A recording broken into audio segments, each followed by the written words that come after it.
Prima Dana. Yane Anila Prema Dana Karuna Pracho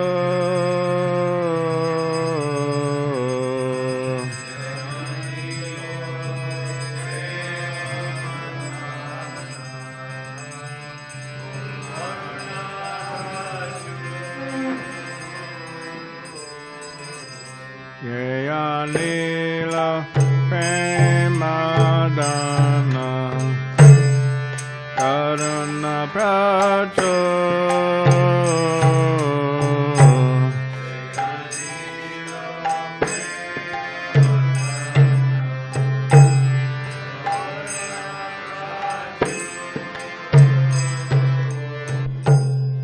Eno Prabhu Kota Gela Acharya Thakur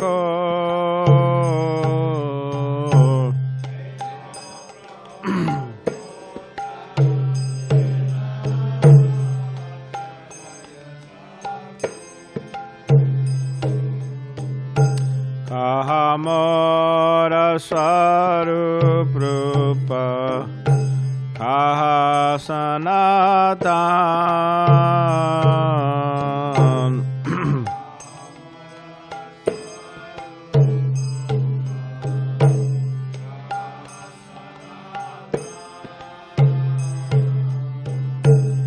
Kaha Dasaragunata Patita Pavan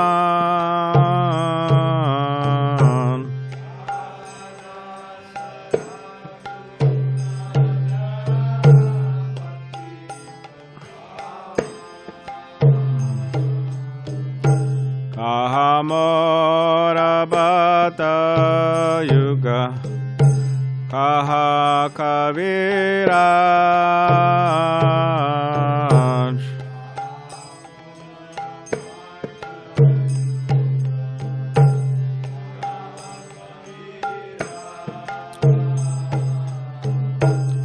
Eka Kale Kota Kela Gora Nataraj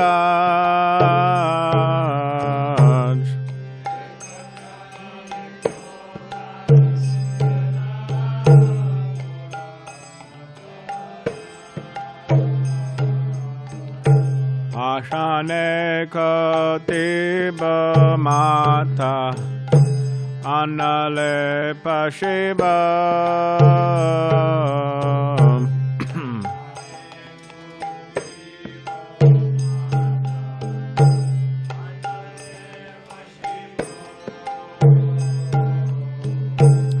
Gauranga Gunera Nidhi Kota Gele Pabon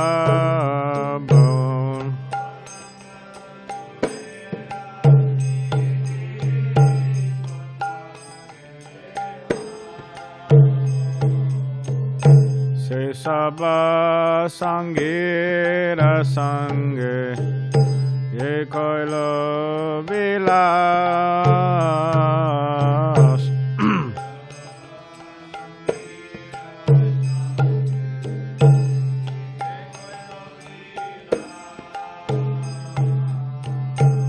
Se Sangana Paya Kande Narotamadas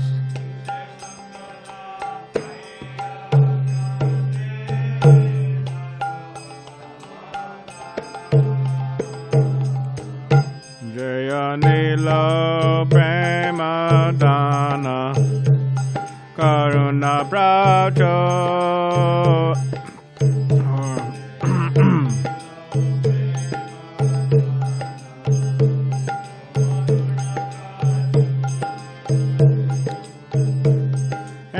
Prabhu Kota Gela Acharya Thakur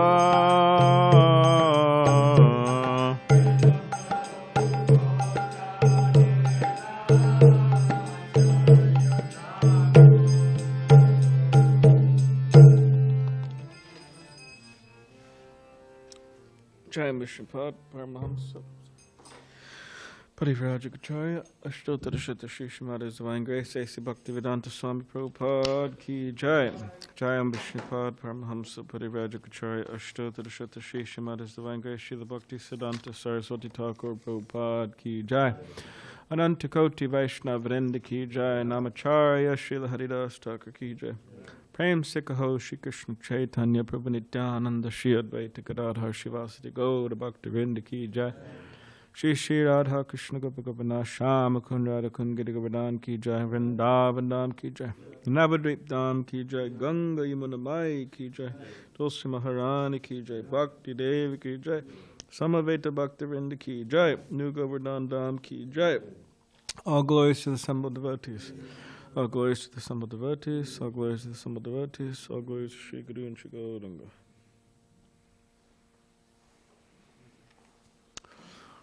Read the translation. He who brought the treasure of divine love and who is filled with compassion and mercy, where has such a personality as Srinivas Acharya gone? Where are my Swarup Damodar and Rupa Goswami? Where is Sanatan? Where is Raghunath Das, the savior of the fallen? Where are my Raghunath Bhatta and Gopal Bhatta, and where is Krishna Das Kaviraj? Where did Lord Gauranga, the great dancer, suddenly go? I will smash my head against a rock and enter into fire. Where will I find Lord Gauranga, the reservoir of all wonderful qualities? Being unable to obtain the association of Lord Gauranga, accompanied by all of these devotees, in whose association he performed his pastimes, Narottam Das simply weeps. So it is disappearance of Sri Madhvacharya. So we'll just read and hear about him. Sri Madhvacharya appeared in 1238 AD near Udupi, Karnataka, in South India. He was considered an incarnation of Vayu, wind god. He had an unusually strong physique and extraordinary intellectual power. Once, a fierce Bengali tiger attacked Madhvacharya's sannyas disciple, Satyatirtha. Madhvacharya wrestled the tiger and sent him away with his tail between his legs. Very strong. Madhvacharya took Diksha at age 5, sannyas at 12, and left home. He appeared with a mission to fight and defeat Shankar's Mayavad and personal philosophy. By giving a pure interpretation of Vedanta Sutra, he promoted pure theism. He named his innovative Shastric explanation Dvaita Dvaitavad, pure dualism. After Shankaracharya, who had previously toured India spreading impersonalism, Madhvacharya also traveled the length and breadth of India preaching personal theism and devotion to Lord Vishnu. He defeated innumerable Jains, Buddhists, Mayavadis, atheists, logicians, and agnostics. With the help of meeting Srila Vyasadeva himself, Madhvacharya walked up the Himalayas. Vyasadeva gave him a Shalagram Shila called Ashtamurti, approved his Bhagavad Gita commentary, and blessed Madhvacharya with deeper realizations of the Shastras. So not anyone could just go see Srila Vyasadeva, but Madhvacharya, he darshan of him. So amazing. In Udupi, Madhvacharya installed a beautiful deity of Gopal standing alone holding a cowherding stick. This deity manifested from within a chunk of Gopi Chandan, sacred clay. He established 8 mutts, temples, to lovingly serve Udupi Krishna. The sannyasi leaders of each mutt worshipped the Krishna deity with a rigorous regimen of ceremonial ritual, punctuality, and impeccable personal conduct. Every Kadashi they observed Nirjal, total fast of all food and water. The Gaudiya Vaishnava Sampradaya originates with the Madhvas. Sri Chaitanya Mahaprabhu and his followers thoroughly studied Madhva's works before compiling their philosophy. For the Shat Sandarbha, Sri Jiva Goswami drew heavily from Madhva's writings. Jiva Goswami found the Gaudiya philosophy of Achintya Beda Beda Tattva in Madhva's Bhagavat Parya. Sri Chaitanya himself visited Udupi, the seat of Madhva's sect. The Lord introduced Harinam Sankirtan into their sect. The Madhvas and Gaudiyas share many of the same philosophical points. Both consider it necessary to surrender to the lotus feet of the Guru, Guru Padashaya. In Sutra Bhashya, Madhvacharya cites the Brihat Tantra and Mahasamhita to show that a disciple may reject a bogus guru who proves to be useless. He may then accept another qualified self-realized person as his guru. In Prameya Ratnavali, Sri Baladev Vidyabhushan summarizes the 9 principles common to both Sri Chaitanya and Madhva's teachings. In Vaishnava Siddhanta Mala, Srila Bhaktivinoda Thakur says Sri Chaitanya Mahaprabhu ordered all Gaudiya Vaishnavas to carefully observe the 9 instructions of truth given by Sri Madhvacharya through our Guru Parampara. So these are the 9 teachings. 1. Bhagavan Sri Krishna alone is the supreme absolute truth, one without a second. 2. He is the object of knowledge in all the Vedas. 3. The universe is real, Satya. 4. The differences between Ishvara, God, Jiva, soul, and matter are real. 5. Jivas are by nature the servants of the Supreme Lord, Hari. 6. There are 2 categories of jivas, liberated and illusioned. 7. Liberation, moksha, means attaining the lotus feet of Bhagavan Krishna. In other words, entering an eternal relationship of service to the Supreme Lord. 8. Pure devotional service to Krishna is the only way to attain this liberation. 9. The truth may be known by pratyaksha, direct perception, anuman, inference, or logic, sabda, spiritual sound, or Vedic authority.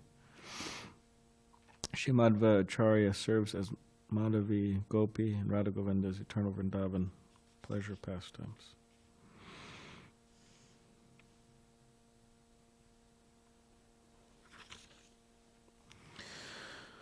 So if anybody gets the chance, they could visit South India.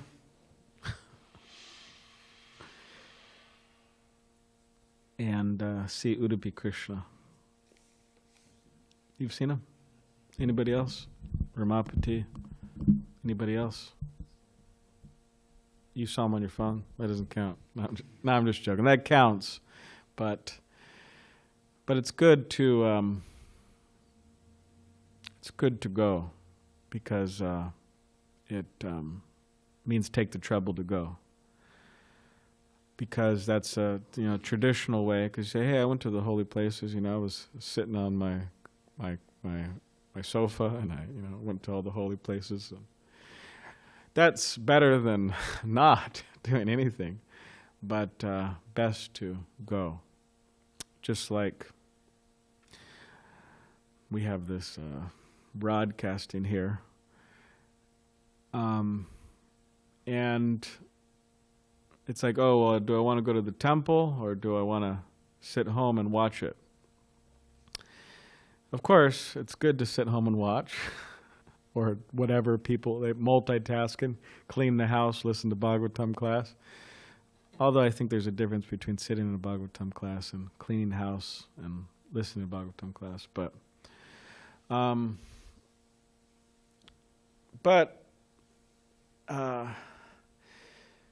When possible, if possible, it's good to go because to take the trouble.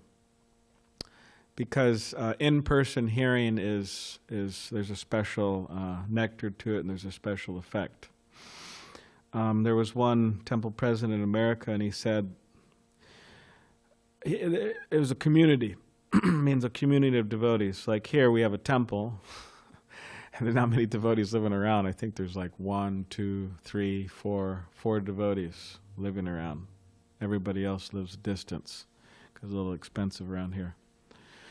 But there was a community of devotees, and they installed these cameras. And the temple president said, "Oh, it's the worst worst mistake I made." Because he said that the devotees, all the living, on the same block of the temple, they say, "Oh, I'll just listen to Bhagavatam class from my home. I'll just listen to Mangal Arati from my home, whatever." And then you don't see him so much at the temple. So yeah, it's good to go. And the Bhagavatam says that those legs that do not go and see the deity forms and visit the temples are like legs of or they're as good as tree trunks. So, anyways, and it goes on. The eyes that do not see the forms of the Lord are like the eyes on a peacock feather, and so on. So yeah, we could go see Udupi Krishna, and if somehow it's not in our cards to go see Udupi Krishna, then we could try to follow Madhvacharya somehow or other. Okay, so now we'll go to the Bhagavatam. 5th canto, the creative impetus, chapter 13. Rahugan converses with Jad Bharat. We're on text 7. So if everybody could please repeat after me. Shurar Shritaswa Kwa Cha Nirvina Chaitaha Shochan Vimuyan Upayati Kashmalam Kvachich Cha Gandharva Puram Pravishtaha Pramodate Nirvitavan Muhurtam Shurahita Shwa Kwacha Navina Chaitaha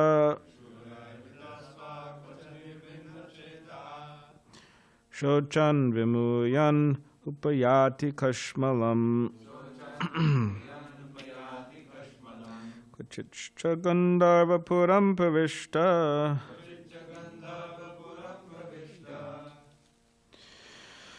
Pramodate Nirvita Van Muhurtam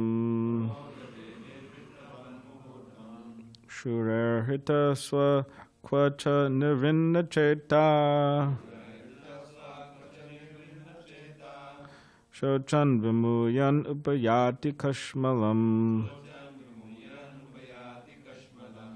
Kvachich Chagandava Puram Pravishta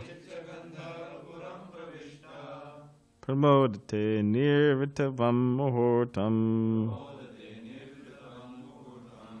Shurahita Swa Kwacha Nirvina Cheta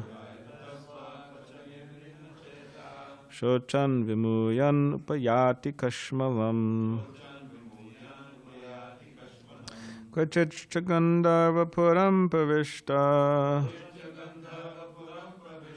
Pramodate Nirvitavan Muhurtam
You like to chant, Mark?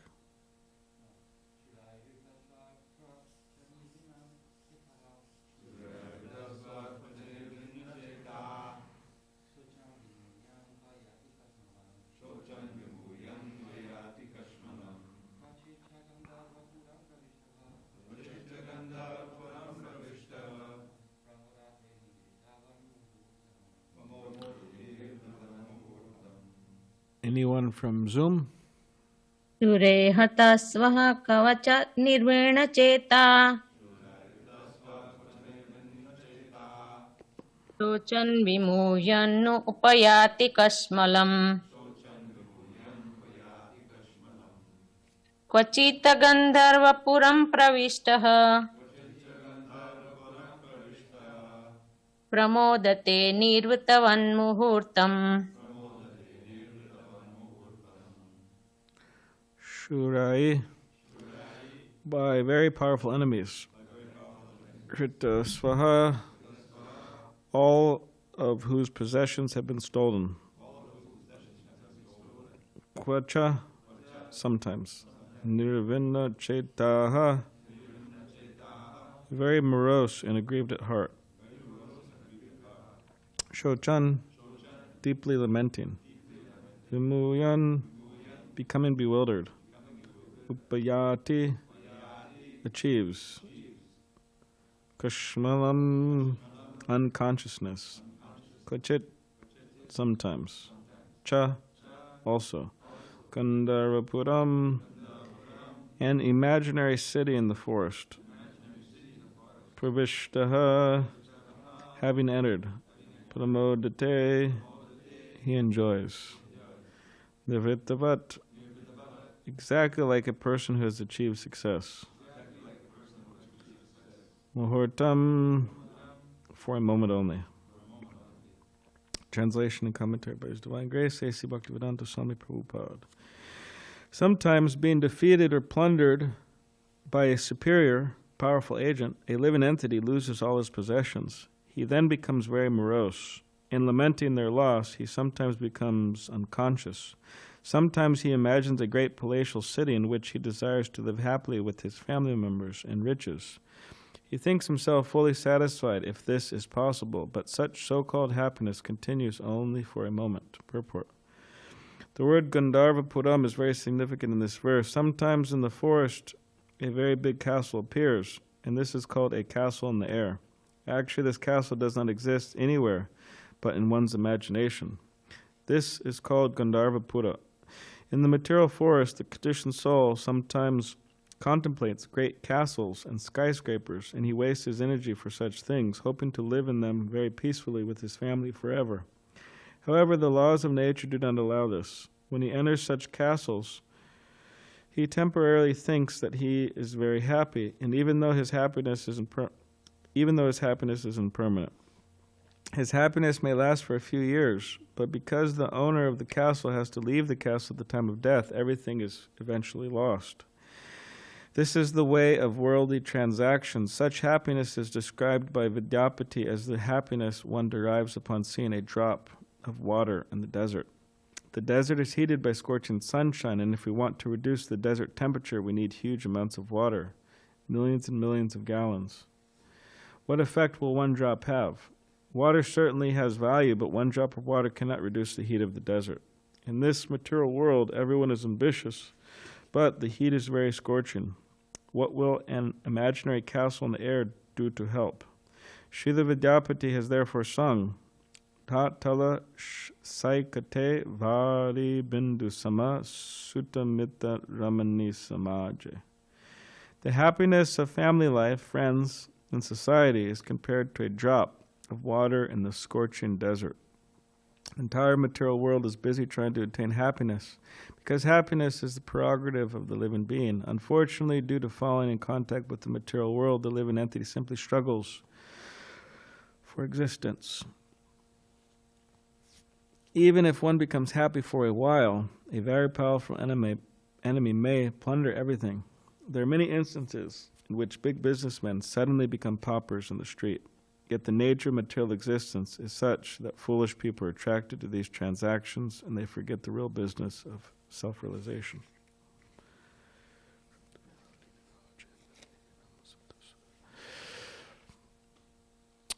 Om Ganitavanandasya Gadanjana Shalakaya Chakshun Maditamena Tasmai Shri Gurave Namaha Bhakam Garidvachalam Pangam Langa Tekrim Yakipatamaham Bande Shri Gurunditaradam Vanchakapadribhisha Kripa Sindhu Bevacha Patitanam Pavanebhyo Vaishnavebhyo Namo Namaha Jai Shri Krishna Chaitanya Prabhu Nityananda Shri Advaita Gadadhar Shivasari Gaura Bhaktivinda Hare Krishna, Krishna Krishna, Hare Hare, Hare Rama, Rama Rama, Hare Hare. There's a Bengali saying that goes as follows.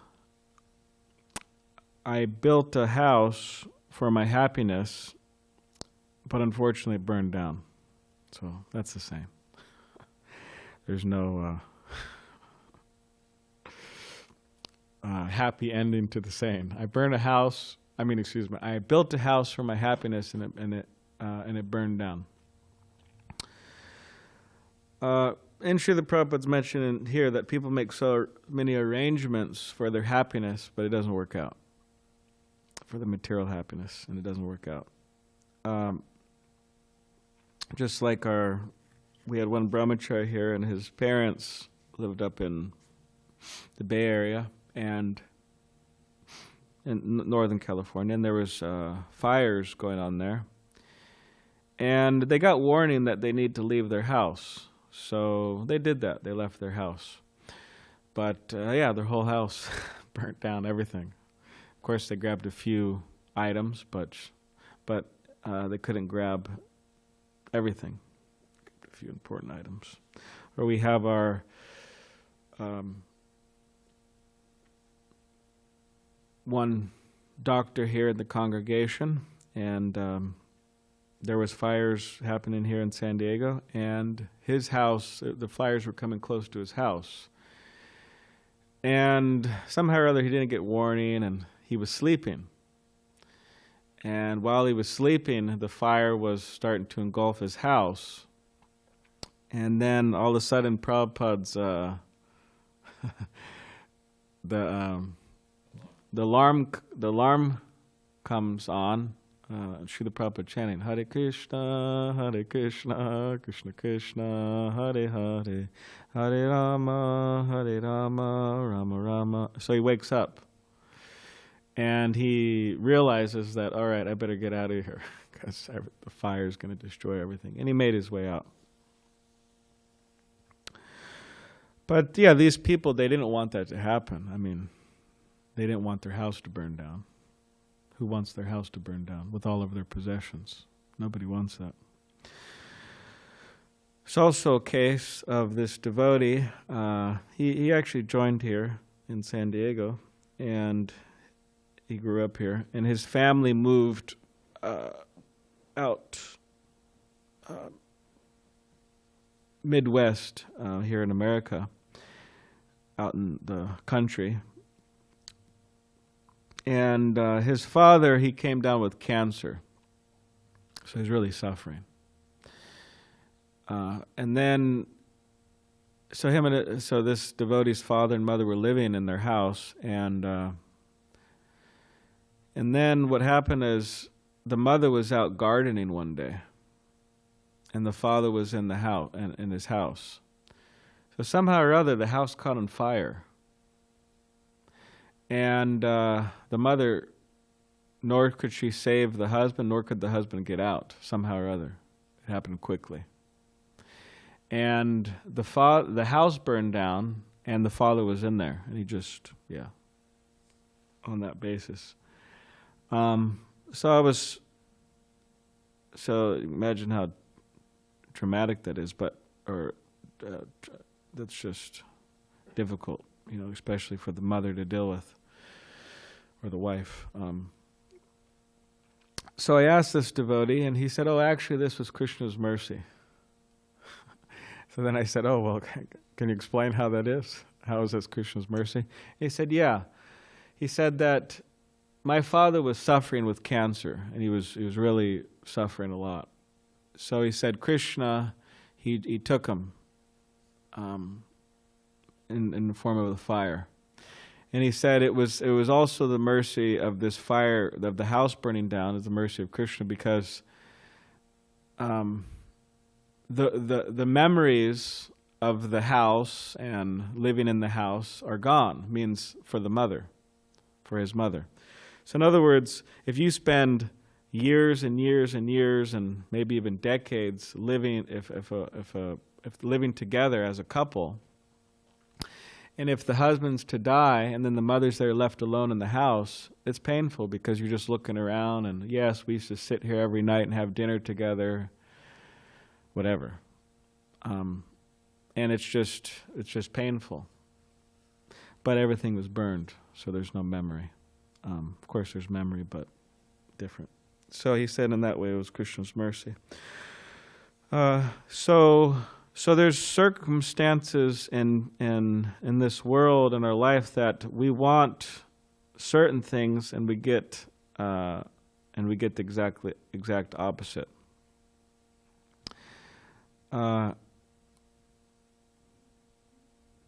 And people, they're trying for happiness, but because they're trying in a godless way, it never works. That's the problem. People wonder, oh, why aren't I happy? Well, they said, I tried so many ways to be happy. Dozens, hundreds, thousands, millions of ways to be happy. I did everything, right? Absolutely everything, from the top to the bottom, you know. Means I tried to enjoy as a pauper on the street. I tried, and then I made my way up, and I tried to enjoy as a big famous personality, CEO, this or that, big rich person. And I tried to enjoy all in between too, as a 9-to-5 work, but I never attained it. Well, practically all the ways that they tried to enjoy is just godless. So of course it's not going to work. Godless happiness doesn't exist. It's like a castle, imaginary castle in the sky. It doesn't exist. So, or as one of our acharyas, they bring out Vishwanath Chakravarti Thakur and his purport to the Bhagavad Gita, commentary on the Bhagavad Gita. He says, if a man has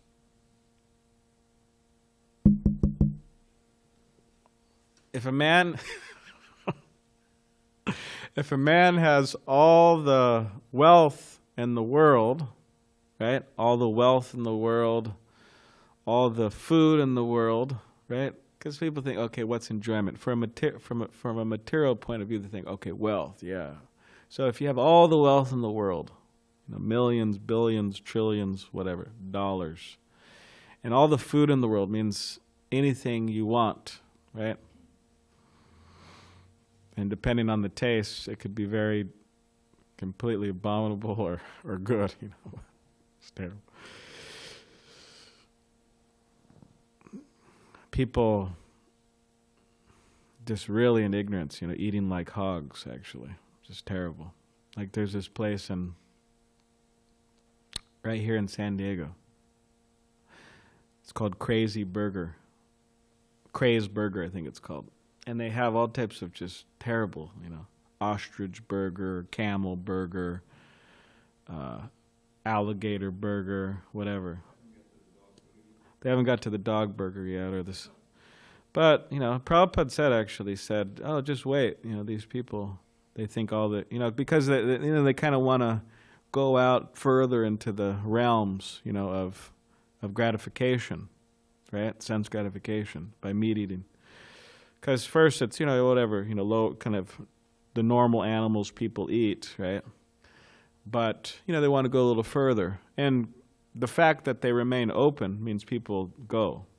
And, you know, they like it. You know, they like eating like hogs, to eat anything and everything, right? So anyways, but they want to go a little further in their sense gratification. And Prabhupada said, oh, they don't understand that human flesh is actually the best, you know, taste. So it's just a matter of time, you know, before they want to introduce that. And also into the realm of, because the thing is, normal sense gratification at a particular point, it's not good enough, so they got to keep on going further. So they want to introduce all types of stuff. Because we talk about these four regulative principles, which is the basis of sinful activity, that people like to break these principles this way, that way, so many different ways. It's not that they're just eating meat or something, you know, it's they want to eat crazed burgers, right? So similarly with all the principles, it's like that. They want to gamble in very intense ways, and all the other principles, you know, just and completely demented, you know. So that's the problem. So, anyways, whether they have all the food in the world, all the wealth in the world, all the women in the world, it says, Vishnu Chakravarti Thakur says, still they won't be satisfied. Why? Because they're trying to solve the problem in a wrong way. They're trying to become happy, they're trying to become satisfied in the wrong way. So therefore it doesn't work. But still they try again and again and again and again and again. This is punascharvatacharvananam, right? Still just chewing the chewed, right? It's not working. Shrotavyadini Rajendra Nirnam Santra Sahasrashaha Apashyatam Atmatattvam Griheshu Grihamedinam. So the materialistic householders, called the Grihamedis, because at least in previous civilization, people's idea was, okay, well, at least you have a family. Although we may be completely materialistic and godless, at least there's a family. Nowadays people are kind of getting in the way of that, but these people, they have hundreds and thousands of millions of things to hear and to think about, right? Besides Krishna, besides higher topics.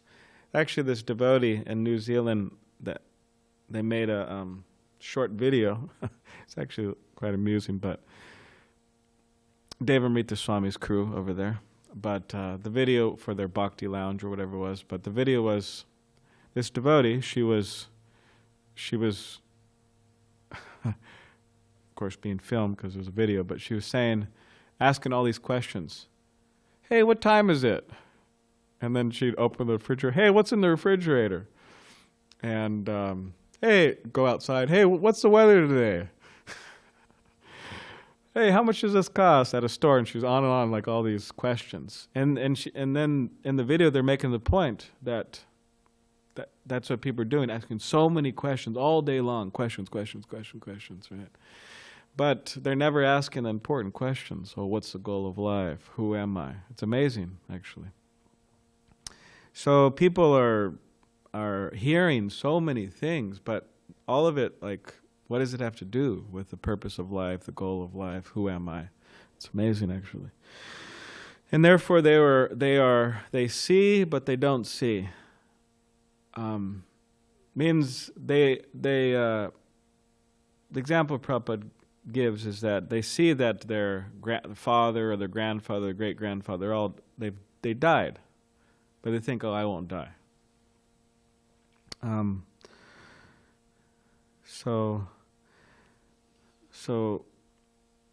So then what's the solution? Okay, we're not going to be happy. All right, we've heard that a lot, right? We're not going to be happy materially. Are we convinced yet? People say, hey, I heard that before. All right, well, hey, how convinced are we, right? There's a reason why we keep on saying it, because it doesn't seem to sink in. Sometimes people complain about that, right? Oh, we've heard that before. So what's the solution? Well, the solution is we have to become a devotee. We have to become surrendered to Krishna, surrendered to our spiritual master, to the devotees. But for example, you may live in a garage, right? I don't know, maybe somebody here lives in a garage. We may live in a garage, but that doesn't make us a mechanic, right? Hey, I live in a garage and I'm a mechanic. No, that doesn't make us a mechanic living in a garage, right? All the mechanics spend a lot of time in garages, right, under their cars working. But just because we live in a garage doesn't make us a mechanic. So similarly, just by living in a temple or placing ourselves in a temple, it doesn't mean that we are as Krishna conscious as we should be, or that we're expert in the science or anything like that, or even a devotee. There's many temples and churches and mosques and all these places full of people who aren't much of devotees. So what makes one, or for example, living in a temple doesn't mean that we've obtained the goal, love for Krishna, right? So what makes that possible, attaining the goal or becoming a devotee? So that's training and education.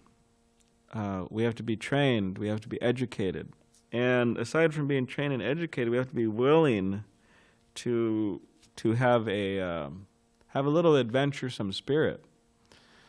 You know, people, they join here, and I stayed for 2 months and didn't work out, or I stayed for 6 months, didn't work out, or when something's not working, it must be something wrong with the temple or the process of devotional service. Well, maybe it's something wrong with the individual. In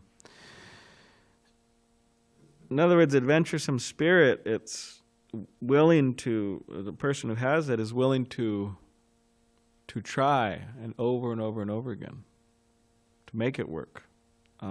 Not so much quitting. That's a problem in Kali Yuga. We've got a bunch of quitters. I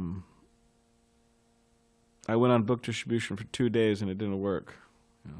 Maybe you should try a little longer than 2 days. Right? People, they try to enter relationships, men chasing after women in this country. They have a bunch of relationships, and each one, a lot of the times, don't work. But what do? They try again, right? So, and then when they come to spiritual life, and I went on book distribution for 2 days, didn't work out. Well, maybe you should try again, right? Or I tried to surrender to Krishna, it didn't work. So this is the value of brahmacharya. This is the value of brahmacharya life, that it gives one the time, the energy, the ability to focus that is necessary to do something. And the reason why we can't do something, the reason why people can't do things, is because they can't focus. You get nothing done if you can't focus. We get nothing done. Like if you go out on book distribution, it requires an extreme amount of focus. You can't just go out there and, it's like you're going on the battlefield. You can't go out there and just be half asleep or something. It's like, it's battle time. It's not time for, anything else. You got to be really, or whatever it is. I mean, cooking. I mean, it's like one devotee says, it's like performing surgery. You got to do things exact, right? Or deity worship and so on. So we have to be absorbed, and this is the value of training education. Therefore, we haven't had a Bhakti leader here for a while. We've had temple commanders, we've had Sankirtan leaders, but I think we'll have a Bhakti leader soon. So that's good. That will help. And also, we should be starting Bhakti Shastri soon, in communication with some devotees, maybe teaching virtually and some teaching locally. So that will help. All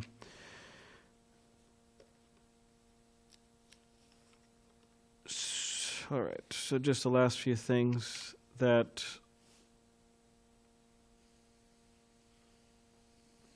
and without having this willingness to grow, this willingness to be trained, to be educated, this adventuresome spirit, this non-quitting spirit,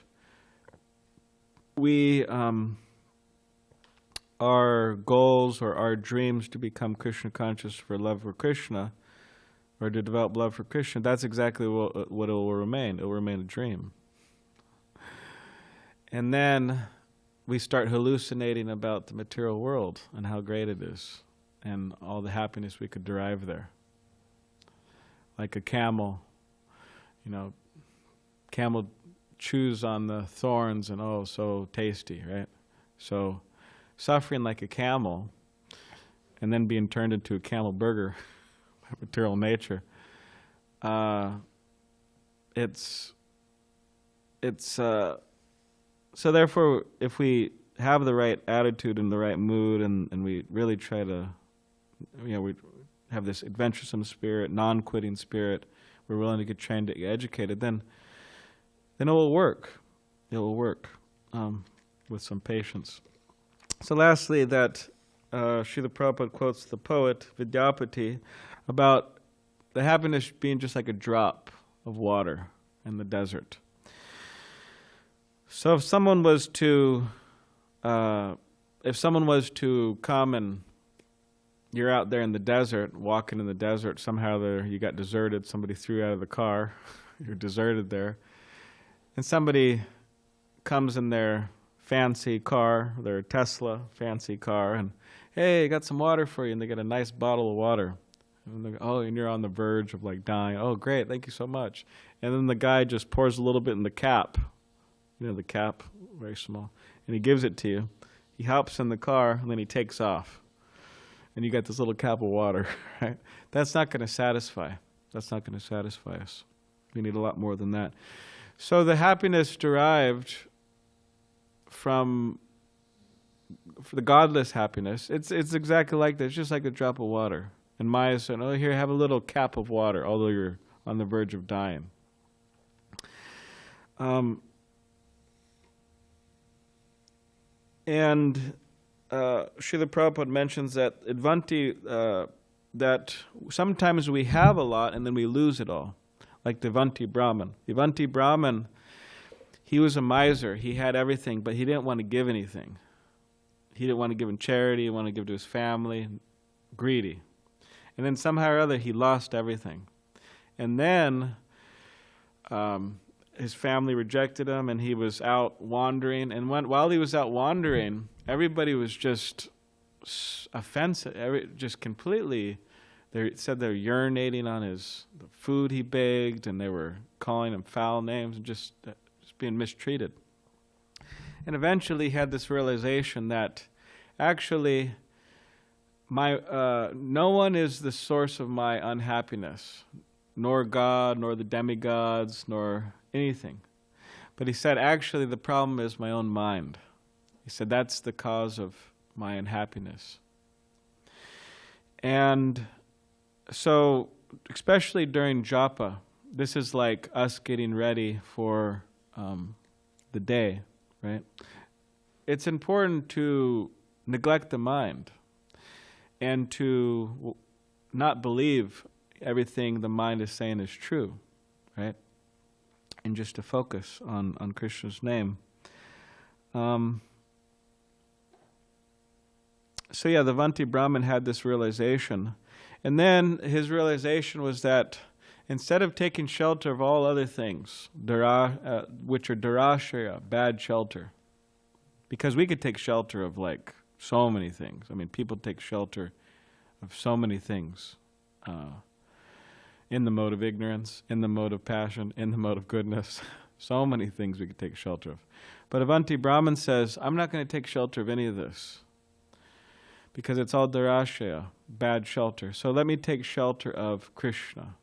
And then he chants the Etamastaya Paratmanishtam, that I shall cross this insurmountable ocean of ignorance by being firmly fixed in the devotional service of Mukunda. And this is approved by previous authorities. So that's what we should do, be firmly fixed in this service to Mukunda.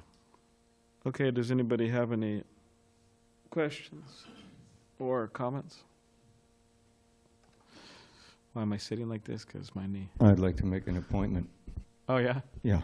Appointment? Yeah. After are there any other questions or comments, I'd like to finish with a poem about the desert of this world and how to be saved from it. Okay. By King Kulashekar. All right. Any? Yes. All right, should I do the Sanskrit too? It's a short verse. Karatadana saroje kanti man netramine shamamuchi bujibiji vyakole gad marge harisadasi vagaya piyatejo jalogam babamadupadikinna kleshamadhyachajami. The desert of this world is scorching me, exhausting me with endless misery. But now I see the perfect remedy I'll dive into the lake of Shri Hari. The lotuses that grow within that pool are Krishna's hands and feet, so soft and cool. The fish there are his eyes, which ridicule a pair of most exquisite, brilliant jewels. His arms with graceful motions ever make delightful waves in that unfathomed lake. Its water is his splendor. Let me take deep draughts of it, my burning thirst to slake. If you desire relief from misery and wish to get perfection easily, then take to heart my simple remedy and dive into the lake of Shri Hari. We don't hear this one too much. Okay, yeah, because you don't say that one very often. It's good, yeah, it's a nice one. Yeah, so we have to relish the nectar of the pastimes of Krishna and Chaitanya Mahaprabhu. Srila Prabhupada, relish those pastimes. This is the way, actually. Chaitanya Charitamrita, it was Bhaktisiddhanta Saraswati Thakur's favorite book. Said he would read it on his spare time or free time in his later years. So Chaitanya Charitamrita, it's fully available. I mean, we have them printed. We have them. Everybody can get them on their phones, their iPads, this, that, whatever they have, and just relish that nectar of Chaitanya Charitamrita and other books. And if it doesn't seem like relishable, just keep on. We should keep on doing it, and it will become relishable, because yeah, that's where the real nectar is. Especially for brahmachari swadhyaya, right? Their sacrifice is studying the pastimes of Krishna and other Chaitanya Mahaprabhu. So, okay, Dimitri. So in the beginning, you were saying how people become lazy once you install the broadcasting and everything. And you were also saying there's a difference between listening in person and listening online. Yes. So I was just... what's the difference? Yeah, like what's the difference? Okay. If you could a little more. Well, if somebody really can't come to the temple, maybe because they're very far, or maybe because for example, they have a sprained ankle, or maybe they're driving to work. One devotee was telling me that they listen while they drive to work, which is good. That's good. I mean, because I know they live a distance from here, good distance. So they drive to work and they listen, and then if they don't finish, and when they're driving home, they work. That's great. Like, please, continue, because it's great to hear the Bhagavatam classes. So, but if one can come in person, as much as possible, that's recommended. They come in person. And the difference is that, of course, the transcendental message of the Bhagavatam, if due to circumstance we can't make it and all we could do is listen online, then the same effect could take place. But we have to be really, really sincere and serious, because if we're listening online, there's a tendency, someone's not looking at me, and so I could just think about other stuff, or yeah, I could just be like whatever, Yeah, do so many things, and then it kind of it doesn't have the same effect. It doesn't have the same focus. Whereas if you're talking to someone, like talking on the phone, for example, especially nowadays, you're talking on the phone to someone, and you could be checking your email, you could be, buying something, you could be, cleaning your room, you could be doing so many things, right? We're talking on the phone. Now, if you're talking in person, you're just sitting there talking in person, so there's more of a connection there, and there's more of a, okay, I have to pay attention. This person's talking to me, I have to pay attention. So the value, or you could say the difference, is that there's more chances of the message having more of effect because there's more attention being placed on or more seriousness being placed on the conversation. So that's one thing. Yeah.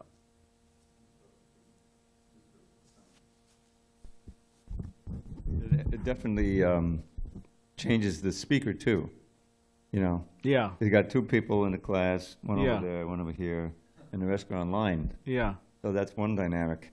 But if you have people there, there's a personal interaction going on, and it changes the presentation also. Yeah. Yeah, the more the merrier. Yeah, we can never replace, you know, distant learning from in-person learning. In-person's always most, yeah. But if that's what someone could do, then that's way better than not doing it. So, yes, Mark. Well, this is regarding, I know that the mood now is different at the beginning, but this is related about the life habits on meeting for karmis. So I don't know if to bring up this comment. If you like, you could bring it up. Well, the situation is actually moving really fast about that, because if you check the incidents of, you can check this on Wikipedia, the list of incidents on cannibalism, the list begins by centuries, like on the 17, 18, 19, but when it gets to 2000, it's 2000, when it gets to 19th, then it's 1910, 1920, 30, you understand what I mean? Yeah. The half of these incidents is mostly because of famines and situations like that. Yeah. And lands like the Eastern Europe. But now the half of the list is mostly here in America, and not by situations of famine. Yeah. Well, it's Kali Yuga. So, considering the just state of the world, I mean, we're so happy Srila Prabhupada came, and yeah, we're meant to be, you know, bearers of, you know, light. We're supposed to be helping, you know, the situation by spreading Chaitanya Mahaprabhu's movement. So, whatever we could do to help is much needed. Prabhupada said that the Hare Krishna movement will go down in history for saving the world from this darkest hour. So however we could contribute, yeah, will be appreciated. So, all right, Granth Raj Srimad Bhagavatam ki jai, Srila Prabhupada ki jai.